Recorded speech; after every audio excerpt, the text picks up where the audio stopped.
Ry havana, ho ampitomboina ao aminareo hatrany ny fahasoavan'i Jesoa Kristy Tompontsika. Amina. Andeha hiaraka hivavaka isika.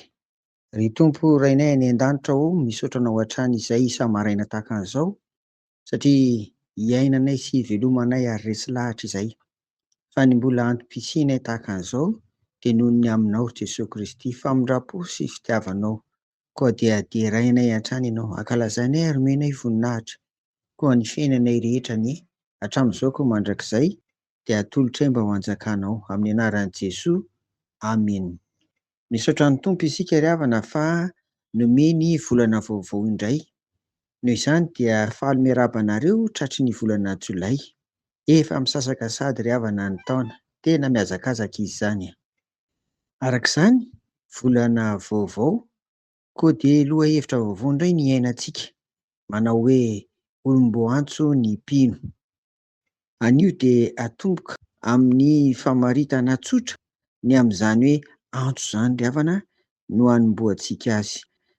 Ny antso dia feon'i Jesoa Kristy na koa bitsiky ny fanahy ao anatin'ny olona tsirairay avy araka ny anarany, ka mitarika azy hanao zavatra iray voafaritra tsara koa izay asain'ny Tompo ataony.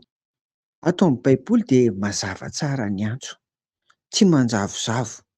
Andeha haka ohatra roa isika ity ampiandohana hoy aho. Voalohany, ao amin'ny testameta taloha, Noa dia natsoin'Andriamanitra.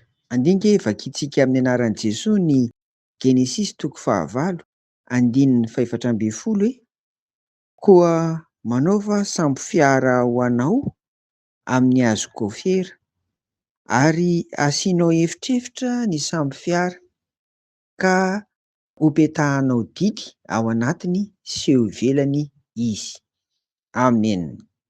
Noa ao amin'ny Genesis 9:9 no vakiantsika teo dia nasain'Andriamanitra nanamboatra sambo fiara, izay le antso.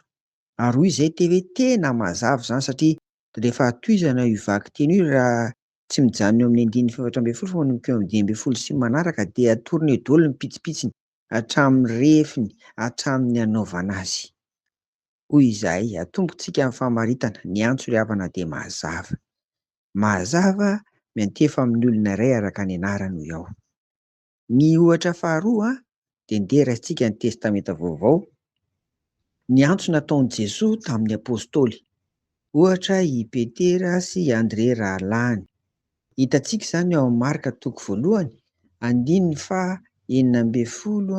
ka hatramin'ny 12. Andeha vakiana amin'ny anaran'i Jesoa. Ary noho nandalo teo amoron'ny ranomasiny Galili izy dia nahita Simona sy Andrea rahalahiny Simona nanarato teo amin'ny ranomasina. Fa mpanarato izy. Ary hoy Jesoa taminy, andeha hanaraka ahy fa ataoko mpanarato-olona ianareo.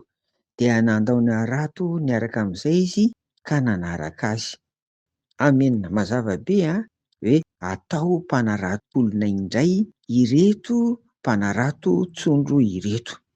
Ary rehefa hajevantsika koa io Marka 1:1 io 15 sy 20 dia mbola hita eto ihany koa ny niantsoana ani Jakoba sy Jaona rahalahy izay samy zanak'i Jebedio arak'izany. Hoy izay hoe ny antso dia mety efa amin'ny olona iray, bitsiky ny fanahy izany. Nahantson'i Jesoa Kristy mivantana any anatiny ary mahatonga azy hanao asa na andraikitra anankiray voafaritra tsara.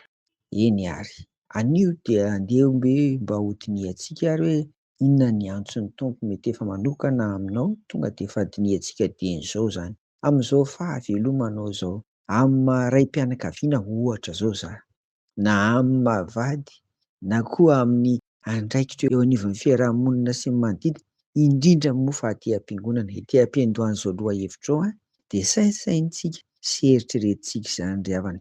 Mirary ary izay ny fahasoavan'i Jesoa Kristy sy ny fitahian'Andriamanitra ho anao sy ny ankonanao amin'izao volana Jolay izao. Amen. Vavaka isika. Misaotra anao ary Tompo fa afaka mandinika sy misaintsaina ny antso izay amin'ity volana ity ka dia ny fanahinao masina ny taridalina anay. De mivavaka kosa ho an'ny fiainanay tsirairay avy ary mandritra an'ity volana ity mba iombonanay aminao zany, arovy izay amin'ny ratsy ira Tompo, ary hitondranay amin'ny fanondroran-tena be hatrany, ary indrindra indrindra Tompo ny rarianay koa dia ingany mba fenoanao fitahiana sy fahasoavana ny fiainan'ny tsirairay avy. Iriana sy angatahanay amin'ny anaran'i Jesoa izany. Amen. Ho aminareo ny fiadanan'i Jesoa ry havako. Amen.